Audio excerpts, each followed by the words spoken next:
time. She's looking busy. And second, and most important of all, no smoking or vaping throughout the whole facility. Remember, this is a active alcohol manufacturing garments, which basically means that lit cigarettes and high fruit alcohol not mix very well together. How So pretty. if we do have a strong Look at connection that. smoking, there's a designated smoking area behind the pavilion, alright? With that said and done, we can get to our story. So everything here begins on February 4th of 1862. That's when Facundo Barragán revolutionized the rum making process and established our company in Santiago de Cuba.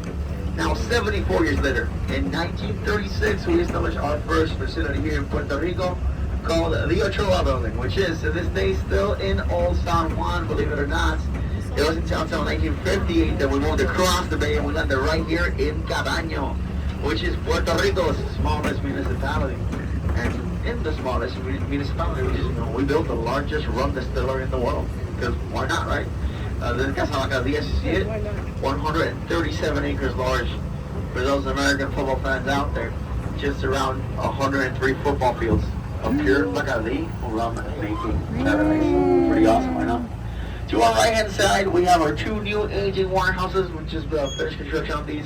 Once they're fully stocked, they're going to be able to age over 70,000 barrels, making them one of the biggest aging warehouses in the Caribbean. Now, right now, we have 14 active warehouses, not counting these, which means we're able to age a little over 500,000 barrels every single day. So now that number's going to be going up pretty soon. It's pretty cool, right?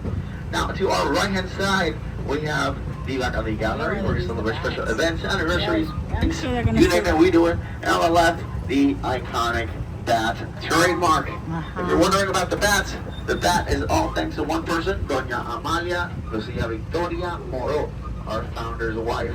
You see when Don Facundo and Amalia started out, they purchased a small timber distillery from the front of the family. And then once you check it out, as they did, they walked inside. Amalia looked up and saw a colony of fruit bats hanging from the rafters of the building. To her, that was a very good omen because of the Spanish, Cuban, and Taino cultures. The bat signified three things: good health, fortune, and family unity. And well, here we are, 163 years later, still family owned. Pretty amazing, right? Not too bad. Now, to our left-hand side, we have, guys, our blending facility. So we're officially in our distillery. The blending facility is where the extra team of blenders work their magic to craft all the amazing rums you see all over the world. The building itself is named after our previous global master blender and Maestro Jose A. Gomez. He gave us an amazing 40 years of service. So we just named the whole thing out there because why not?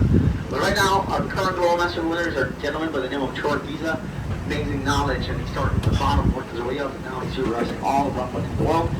But nonetheless, we have a great team of blenders there. We have the likes of Omar Soto, Luis Pavon, and many others that put in the work to make sure we all well taken care of.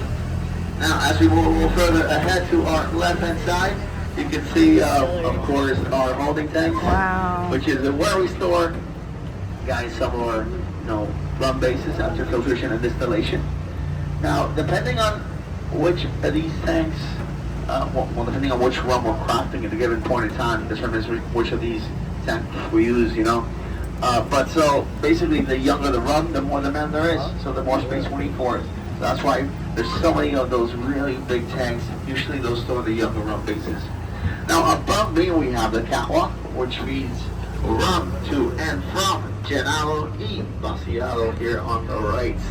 Now, llenado y vaciado. Llenado y vaciado is actually translates to emptying and filling, so that kind of tells you everything you really need to know. It's where we empty and fill the barrels. So how does it work? Real simple. The tractors drive by this little lane. That machine there picks up the barrels, drags them to the back. We empty out the barrels with these special stainless steel hoses. We call them sorbetos. They need straws. They act almost as syringes, right? So once the barrel is empty, we can reuse it. So we make sure it's in proper working condition, so we can, make sure there's no broken staves, no bent hoops or anything like that, and then we can reuse them. Now, basically, we'll fill them back up, close them up, and with the help of that machine there on the right, so we're going to place them right back on top of that tractor. And my friends, that's about it. Off we go onto the sunset to the aging warehouse. So see, it's almost like a McDonald's drive. You place your order, you pick it up, and off you go. Pretty cool. It's efficient. Yeah, but a lot of people really pay too much attention to this part of the operation, but it's really important because, It's not just about making a lot of rum, is it? We can make a ton of rum, but it's also about getting it to where it needs to be. Because if that barrel doesn't make it to that warehouse, that rum doesn't make it to that bottle, and that bottle doesn't make it to you. And so it's important, every single part of the process, every single person is also, to me, equally important. It's almost like a